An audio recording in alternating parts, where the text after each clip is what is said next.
saya melihat kok ini Pak Menteri mengambil bahasa Pak Presiden. Ini rencana 3 juta kok jadi omon-omon gitu loh. Ini angka Pak, ya. Angka ini cuma capaian Pak, KPI-nya nggak ada.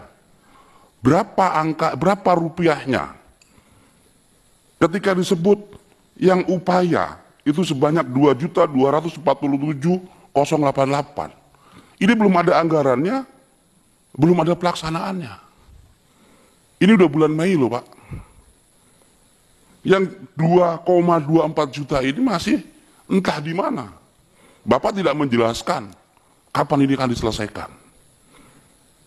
Terus kita bicara regulasi, ya. Saya ingin konfirmasi Pak sekarang. Tadi Pak Menteri bilang, ini terkait dengan, saya ambil satu contoh saja, tentang dana desa. Pak Menteri sebut di situ, itu direncanakan 123.000, ya. Dan kalau menurut pengertian Pak Menteri, rencana itu artinya anggarannya tersedia, pekerjaannya belum dimulai. Ya kalau di paparan Pak Menteri terkait dengan renovasi dana yang diambil dari sistem keuangan desa, itu sebanyak 123.000. Pertanyaan saya Pak Menteri, 123.000 desa ini, 123.000 rumah ini, itu di desa mana saja? Ada nggak desa yang di Banyumas? Ada nggak? Dari rencana 123.000 ini, yang anggarannya sudah ada.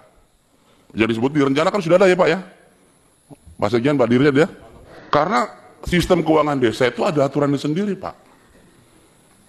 Mereka itu rigid. Tidak boleh semena-mena menentukan target dari dana desa 123.000. Kalau desa Pak Kades mengalokasikan itu tanpa ada peraturan Menteri Keuangannya, itu mereka bisa masuk bui Pak. Jadi ini nggak main-main gitu loh.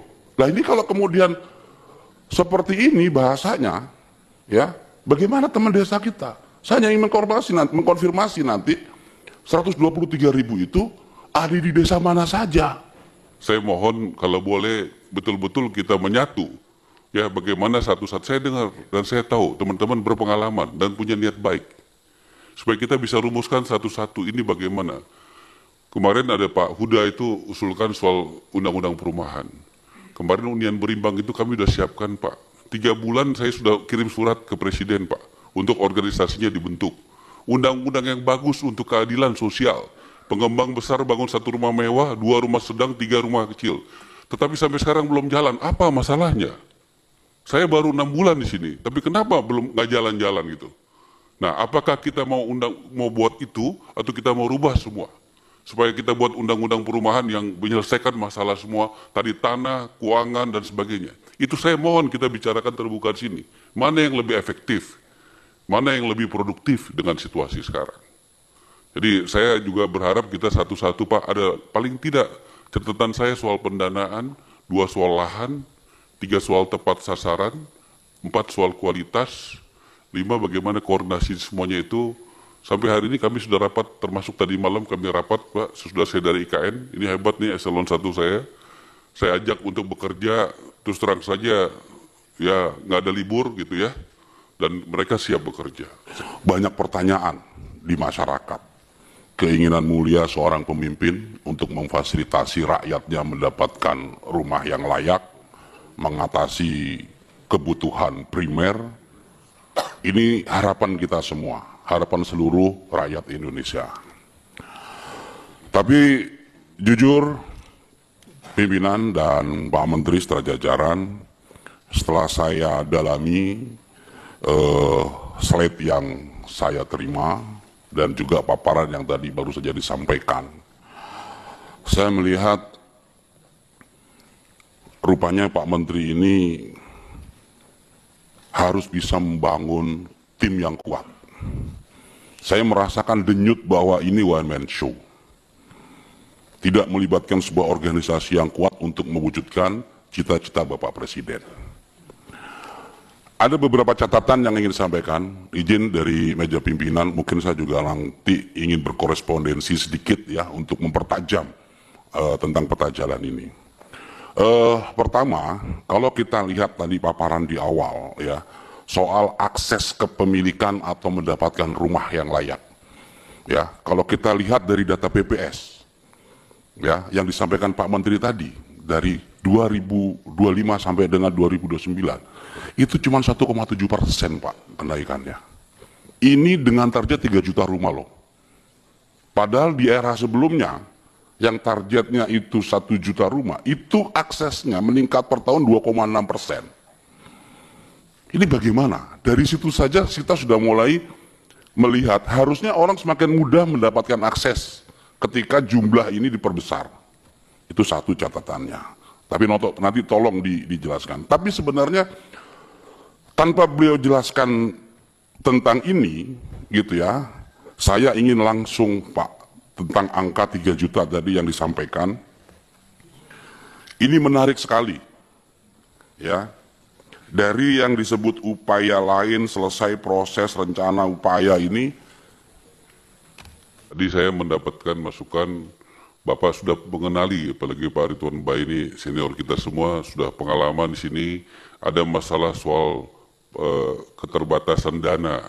Bapak tahu persis berapa dana kita.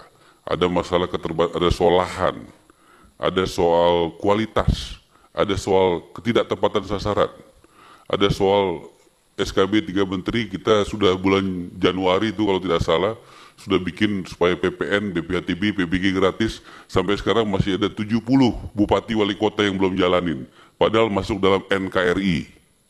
Padahal itu untuk membantu rakyat kecil. Ya, supaya jangan dibolak-balik di media itu Pak. Ya, kenapa itu bukan kewenangan kami Pak? Ya, kami juga sudah mendapatkan bantuan luar biasa dari pimpinan DPR, Pak Dasko, Pak Misbakun, dari Bank Indonesia, kemudian juga dari Departemen Keuangan untuk pendanaan dari BI. Bapak juga mungkin ini kesempatan yang baik untuk menjelaskan bagaimana itu buat bisa LPLPP dan buat subsidi. Saya sudah mendapatkan direction langsung, ditelepon sekali, berbicara langsung 2 kali soal bagaimana Presiden perintahkan saya untuk bagaimana penjara menjadi rumah, karena penjara itu ada di tengah-tengah kota dan sudah sangat kredit di situ supaya dipindahkan. Kami sudah rapat 2 kali. DPR kritik tajam arah peta jalan program 3 juta rumah hanya omon-omon. Program 3 juta rumah per tahun yang menjadi salah satu janji utama Presiden Prabowo Subianto kembali menjadi sorotan. Dalam rapat kerja Komisi 5 DPR RI pada 19 Mei 2025, Menteri Perumahan dan Kawasan Permukiman Marwar Sarait yang akrab disapa Ara mendapat kritik tajam. Anggota DPR menilai peta jalan program tersebut masih sangat kabur, baik dari segi anggaran, pelaksanaan maupun strategi pencapaian. Bahkan program ini disebut hanya omon-omon alias omon kosong tanpa kejelasan. Apa saja poin kritik DPR dan bagaimana tanggapan Menteri Ara? Anggota Komisi 5 DPR RI dan dari fraksi PKS Yanuar Arif Wibowo menjadi salah satu yang paling vokal dalam rapat tersebut. Ia menyoroti bahwa hingga Mei 2025 program 3 juta rumah masih belum memiliki kejelasan anggaran dan pelaksanaan. Ia bahkan menyebut program ini hanya omon-omon, mengindikasikan bahwa janji tersebut terkesan tidak realistis dan hanya sebatas wacana tanpa aksi nyata. Senada dengan Januar, anggota Komisi 5 DPR dari fraksi PDIP, Haryanto juga mempertanyakan kematangan perencanaan. Menurut target 3 juta rumah belum didukung peta jalan yang rinci, terutama terkait skema pembiayaan.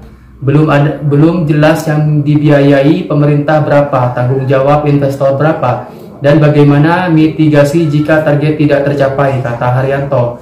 Ia mencontohkan jika menggunakan skema bantuan stimulan perumahan swadaya sebesar 20 juta per unit, maka diperlukan tambahan dana hingga 60 triliun.